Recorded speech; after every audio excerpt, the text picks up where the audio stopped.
Hello students, now here we are with your exercise 5.1। ठीक है, 5.1 का आज हम क्वेश्चन नंबर फर्स्ट और सेकंड डिस्कस करने वाले हैं। इंट्रोडक्शन वीडियो में मैंने आपको काफी सारी चीजें जो हैं वो बिल्कुल क्लियर कर दी हैं। After that question number first and second will be very easy for you. See, understand the statement. In which of the following does the list of the numbers involved make the arithmetic progression and why? इनमें से कौन सी है जो arithmetic progression बना रही है और कौन सी है जो नहीं बना रही है? मैं इसका आपको फर्स्ट पार्ट क्लियर कराऊंगी, रिमेनिंग जो आपके से पास पार्ट्स हैं 2 और 3 वो आप खुद करेंगे। ठीक है, understand the concept. The taxi fare after each kilometre, ठीक है, हर 1 किलोमीटर के बाद व्हेन द फेयर इज ₹15, यानी स्टार्टिंग में आपके पास जो फेयर है वो कितना है? ₹15। Okay, after that additional fair charges जो हैं वो कितने हैं आपके पास? ₹8। यानी उसके बाद मान लीजिए आप किसी टैक्सी में बैठ गए, उसने कहा है आप कितना मर्जी चलिए, मैं ₹15 तो लूंगा ही लूंगा। आफ्टर दैट 1-1 किलोमीटर के हिसाब से 8-8 रुपए जो हैं वो आपको देने पड़ेंगे। ओके, नाउ अब इस तरीके के सॉल्यूशन को आपको लिखना कैसे? सबसे पहले आप एक चीज अपने दिमाग में बिल्कुल क्लियर कर लीजिए। अगर आप 8-8 का, अब आप सोचोगे मैम 8-8 का डिफरेंस है और ये तो एपी बन जाएगा, लेकिन सम स्टूडेंट जो हैं वो बहुत ज्यादा कंफ्यूज रहेंगे। रीजन बीइंग दैट कहेंगे अगर 8-8 का डिफरेंस है, लेकिन अगर हम स्टार्टिंग की बात करें, किसकी स्टार्टिंग की बात करें, तो वो तो 15 है। ठीक है, अब पहला आपका 15 है, दूसरा आपका 8 है, मतलब इसमें 8 ऐड हो रहे हैं, सॉरी, और वो कितना है? 23। ठीक है, तो आप कहोगे मैम शुरुआत में तो 8 का डिफरेंस नहीं है 1 से, राइट? ठीक है, बट इट डजेंट मैटर, आपका जो ए है वो इस चीज पे डिपेंड कभी नहीं करेगा, ये बात आपको ध्यान रखनी है। ठीक है, आपका जो ए है वो आपके कॉमन डिफरेंस पे डिपेंड नहीं करता। ए आपका कुछ भी हो सकता है। ठीक है, now this one is your A, I am adding 8, मैंने 8 ऐड किया तो ये आपके हो गए 23। ओके, अब इसमें मैंने क्या किया, फिर से 8 ऐड कर दिया। ठीक है, तो 8 ऐड करने के बाद ये कितने हो गए? 31। फिर से अगर मैं 8 ऐड कर रही हूँ देन इट विल बी 39। तो इस तरीके से आपकी जो सीरीज है वो चलेगी, यानी आपकी टर्म्स आएंगी 15, फिर अगली बार 23 देने पड़ेंगे, फिर 31, फिर 39। ओके, तो इस तरीके से आपको पे करना है। अब इसे लिखना कैसे? मेन थिंग कि इसे लिखना कैसे है, राइट? आप यहाँ लिखेंगे गिवन फेयर, और ये थ्योरी आपको हर क्वेश्चन में लिखनी है, ऑफ फर्स्ट किलोमीटर कितना है? ₹15। Okay, additional, you right here, additional kilometre, fair of additional kilometre is ₹8। Okay, now आप यहां लिखेंगे फेयर फॉर 1 किलोमीटर।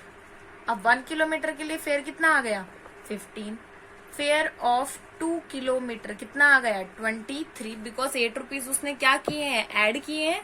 ठीक है, after that fair for 3 kilometre, ये कितना आ जाएगा आपके पास? इसके अंदर अब 8 और ऐड किए हैं हमने, it will be 15, 23, then it will be 31, and fare for the 4 kilometer it will be 39.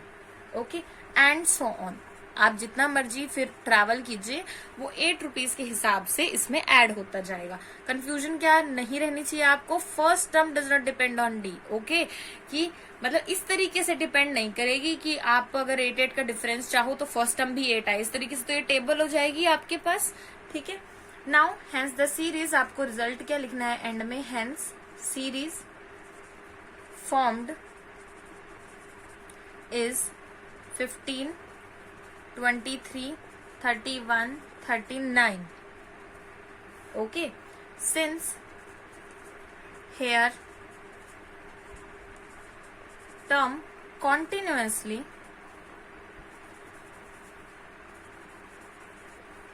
increases, आपकी प्रोग्रेशन बन रही है बाय सेम नंबर और एक ही नंबर से, दैट इज योर 8।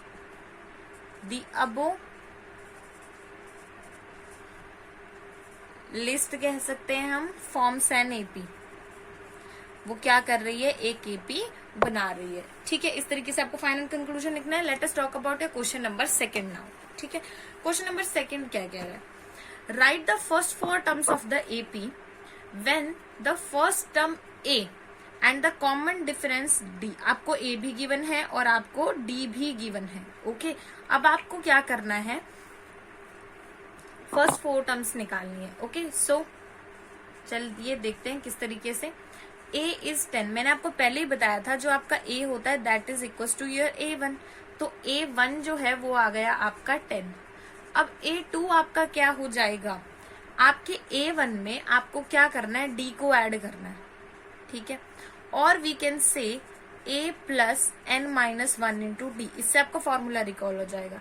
तो a कितना है 10, 2 माइनस 1, d कितना है 10, 10 प्लस 10, तो ये कितना हो गया 20। ऐसे आप a3 निकाल लीजिए, वैसे तो वो हो जाएगा a2 प्लस डी, और a plus n minus 1 into D. अब a कितना है 10, 3 माइनस 1 इंटू डी, यानी 10 plus 2 and d is your 10, that is 20, 10 plus 20 that is your 30, right.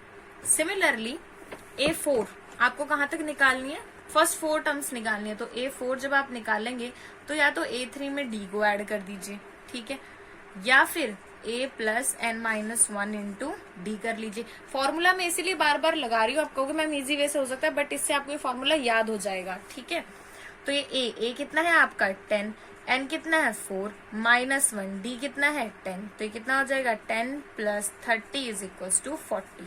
Okay, so your a1 is 10, your a2 is 20, a3 is 30 and a4 is 40।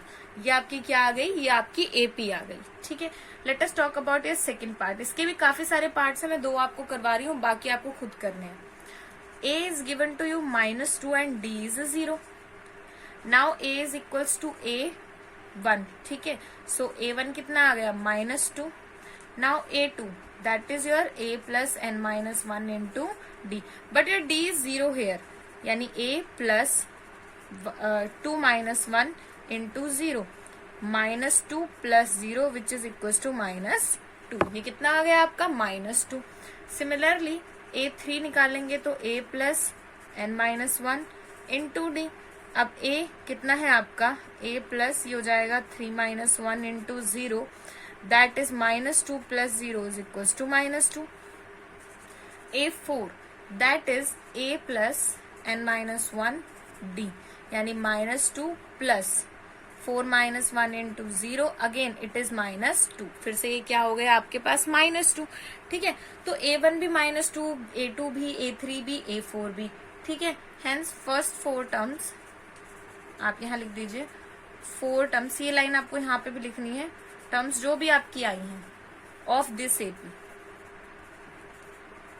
क्या आ गई, -2 -2 -2 and -2। ऐसा कोई जरूरी नहीं है कि आपका प्रोग्रेशन जो है वो बढ़े, it must be, it can be constant, वो आपके पास कांस्टेंट हो सकता है। देखिए यहाँ कोई चेंज नहीं हो रहा, -2 -2 -2। ठीक है, तो आपको आंसर देके घबराने की जरूरत नहीं है कि अब ये तो आपका गलत हो गया। नो, आपको डी 0 गिवन है तो ये तो होना ही है। ठीक है, in the next video will talk about your next questions, right. Like the video, subscribe the channel to get the latest notification. Thank you so much.